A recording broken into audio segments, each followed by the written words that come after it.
The master's husband rejected her body. Selva protected her broken soul. In the quiet hours before dawn, the plantation house stood still, holding secrets behind its white walls. A woman cried alone in a room meant for love but filled with silence. Outside, a man the world called a slave listened, not with his ears, but with his heart. Selva had learned long ago that pain had a sound. It moved through the air like a soft wind. What began as a single moment of kindness would soon turn into a bond that could ruin lives or save them. This is a story of broken pride, hidden strength, and a love that was never meant to exist. The year was 1842, in the deep South, where land meant power and silence meant survival. The plantation belonged to Master Harold Whitmore, a respected man with a cold heart. His wife, Eleanor Whitmore, lived beside him but far away from his touch. Selva, a black slave born on the same land, worked close to the house. He carried wood, cleaned paths, and kept his eyes low. Yet fate does not care about rules. It moves quietly, choosing moments when no one is ready.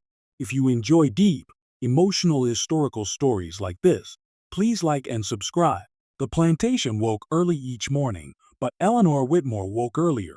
She often sat by the window, dressed in fine cloth, staring at a life that felt empty. Her husband had not touched her in years. He spoke to her with respect, never with warmth. To the world, they were perfect. Inside the house, she felt invisible. Selva noticed her sadness long before anyone else did. He saw it in how she walked slower each day, how her eyes stayed on the ground when guests arrived. Selva was trusted with small tasks near the house. He never spoke unless spoken to. Still, Eleanor felt his presence. There was no fear in his silence, only calm. One afternoon, Eleanor dropped her book in the garden. Selva picked it up and handed it back, their fingers brushing for a brief second. She pulled away quickly, shocked by the feeling that rushed through her. Selva stepped back, his face steady, but his heart raced. That small moment planted something dangerous. A connection built on quiet looks and unspoken care. Neither of them named it. They both knew it could destroy them. Yet once the soul feels seen, it never forgets. Days passed, slow and heavy, like the summer air hanging over the fields. The plantation moved by routine, but inside Eleanor Whitmore, something had begun to shift. She found herself watching the garden more often, timing her walks to moments when Selva might be nearby. She told herself it meant nothing. He was only a slave. She was only lonely. Still, the heart does not listen to reason. Selva, too, felt the change.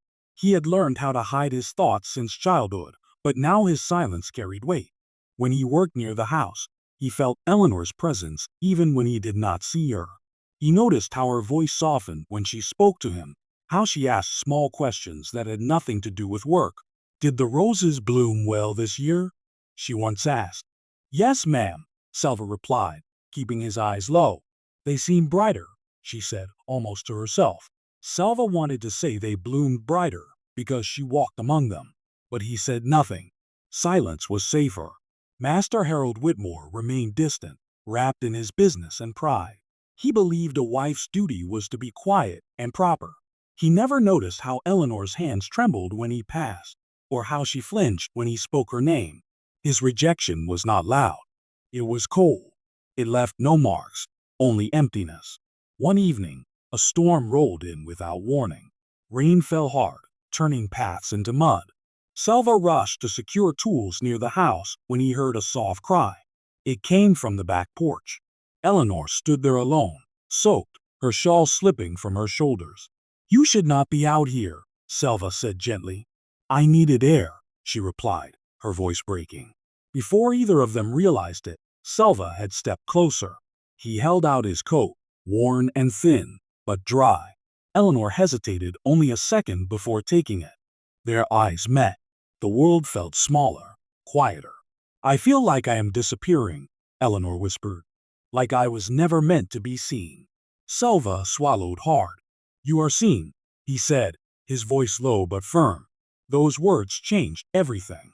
After that night, Eleanor began finding reasons to speak with Selva. She asked him to help carry books, to fix a loose step, to walk with her in the garden while others were busy. Each meeting was careful. Each look lasted a second too long. Selva became her quiet shield. When Master Whitmore raised his voice, Selva would stand nearby, his presence steady. He could not stop the words, but he could hold the space after them. Eleanor noticed how calm she felt when Selva was close. For the first time in years, she slept through the night. But the plantation had eyes everywhere. Mary, a house servant, noticed the change. She saw how Eleanor smiled more, how Selva was often called indoors. Mary said nothing at first, but worry sat heavy on her chest. She knew how such stories ended. One afternoon, Eleanor gave Selva a book, hidden inside folded cloth. "You should not," Selva said quietly. "You deserve to know the world beyond this place," she replied. Selva took it, his hands shaking. No one had ever given him something that belonged only to him. That night, he read by candlelight in the slave quarters, the words opening doors in his mind. He read about freedom, about love spoken aloud. He wondered what it would be like to live without fear. Meanwhile, Eleanor faced her own battle. Guilt pressed on her heart. She prayed for strength, for sense, for an end to feelings that felt both healing and dangerous. Yet each time she saw Selva, the pain eased. The breaking point came when Master Whitmore announced a visit from guests. Eleanor was expected to host, to smile, to play the role of a happy wife. That evening, she stood before the mirror, tears rolling down her face. Selva passed by the open door, carrying candles. He stopped when he saw her reflection. "I cannot do this anymore," Eleanor said softly, not turning around. Selva stepped inside, closing the door just enough to block the sound. "You are stronger than you know," he said. She turned then, her eyes red, her walls gone. Without thinking, she reached for his hand. Selva froze. Every rule screamed at him to pull away. Instead, he stayed. They stood there, hands joined, both knowing this was the line that could not be crossed, and realizing it already had been. Outside, footsteps echoed in the hall. The secret had begun to breathe.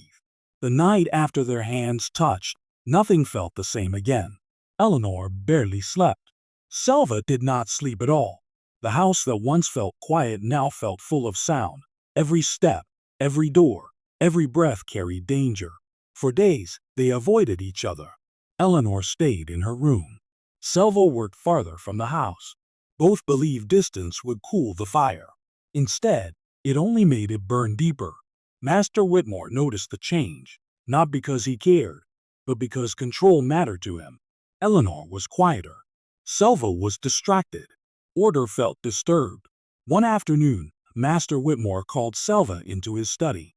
"You have been careless," the master said, his voice sharp. "Your work near the house will stop. You'll move to the far fields." Selva lowered his head. "Yes, sir." The words hit Eleanor like a blow when she heard. The far fields meant long hours, hard labor, and danger. More than that, it meant separation. That evening, Eleanor broke. She went to the old storage room behind the house, a place rarely used. She knew Selva would pass by on his way to the quarters one last time. When he appeared, she stepped out of the shadows. "You cannot go," she said, her voice shaking. "I have no choice," Selva replied. Tears filled her eyes. "You are the only person who has ever seen me." Selva's hands trembled. "If we are seen together like this, it will ruin you. It will kill me." "I don't care," she whispered. "I cannot lose you too." The storm they had been holding back finally broke. Eleanor stepped closer, her hands gripping his shirt. Selva tried to step away, but his heart betrayed him. He held her as she cried, her tears soaking into his chest. That was the moment fate chose. A lantern light appeared at the edge of the yard. "Mary!" She stopped when she saw them, her face drained of color. "My God!" she whispered. Eleanor pulled back in fear. Selva stepped forward, placing himself slightly in front of her without thinking. It was a simple act, but it said everything. Mary shook her head. "You don't understand what this means," she said. Before anyone could speak again, another voice cut through the dark. "What is going on here?" Master Whitmore stood there, holding the lantern. Silence fell like a stone. Eleanor froze. Selva did not move. Master Whitmore's eyes moved from Eleanor's tear-stained face to Selva's steady one. His jaw tightened. "So," he said slowly, "this is how you repay my kindness." Eleanor found her voice. "This is my fault." The master laughed, cold and sharp. "No," he said. "This is betrayal." He ordered Selva to kneel. Selva did not resist. He dropped to the ground, his eyes still lifted. "Take him away," the master said to the guards. "He will be sold at dawn." Eleanor screamed. "You can't. He did nothing wrong. He touched what was mine," the master replied. Selva finally spoke. "She is not a thing," he said calmly. That sentence sealed everything. Master Whitmore struck him hard across the face. Eleanor cried out, stepping forward, but Mary held her back. That night, Selva was locked in the shed, bruised but unbroken. Eleanor was confined to her room, guarded like a prisoner. But the truth had already escaped. In the dark hours before dawn, Mary made a choice. She unlocked Selva's door. "You must run," she whispered. "Now." Selva hesitated. "What about her?" Mary's eyes filled with tears. "She will live. You won't if you stay." At the same time, Eleanor packed what little she could. Not clothes, letters, memories, proof of her husband's cruelty, hidden for years. As the sky began to lighten, Eleanor stepped into the hall, calm and resolved. When Master Whitmore met her, she stood tall. "I know everything," she said, "and so will others." The master stared at her, shocked. Control was slipping from his hands. Outside, Selva ran toward the trees, each step fueled by love and loss. The plantation awoke to chaos. Nothing would ever return to how it was. Morning arrived heavy and strange, like the land itself knew something had broken. The plantation buzzed with whispers. Servants spoke in low voices. Guards searched the edges of the fields. Selva was gone. Master Whitmore stood in the yard, his face tight with rage. He ordered men on horses to search the woods. To him, Selva was not a man who escaped. He was property that had been taken. Inside the house, Eleanor sat at her desk, hands folded, her back straight. For the first time in years, she was not afraid. Fear had already done its worst. Mary stood by the door. "They're looking everywhere," she whispered. Eleanor nodded. "They won't find him." She knew Selva had learned the land better than anyone. He knew which paths flooded, which trees hid shadows. If anyone could disappear, it was him. Master Whitmore entered the room without knocking. "You will tell me where he went," he demanded. "I don't know," Eleanor replied calmly. His eyes narrowed. "You think you have power now?" She stood. "I think I have truth." Eleanor placed the letters on the table, years of written proof. Cold words. Quiet cruelty. Promises broken. He read the first page and his face changed. "You wouldn't dare," he said. "I already have," she answered. "Copies were sent days ago." It was a lie, but one spoken with such strength that he believed it. Outside, the search dragged on until sunset. The men returned empty-handed. Master Whitmore's anger turned inward. Losing Selva was a blow to his pride. Losing control of Eleanor was worse. That evening, he locked himself in his study. Eleanor heard glass break. She did not move. Days passed. Selva traveled by night, hiding by day. His body ached, but his spirit stayed sharp. Eleanor's words echoed in his mind. "You are seen." He held onto them like fire. He reached the river on the fourth night. Freedom lay on the other side, or death if he was caught. He crossed silently, water up to his chest, fear steady but calm. Back at the plantation, something else began to change. Without Selva, the house felt empty in a new way. Eleanor no longer tried to fill the space.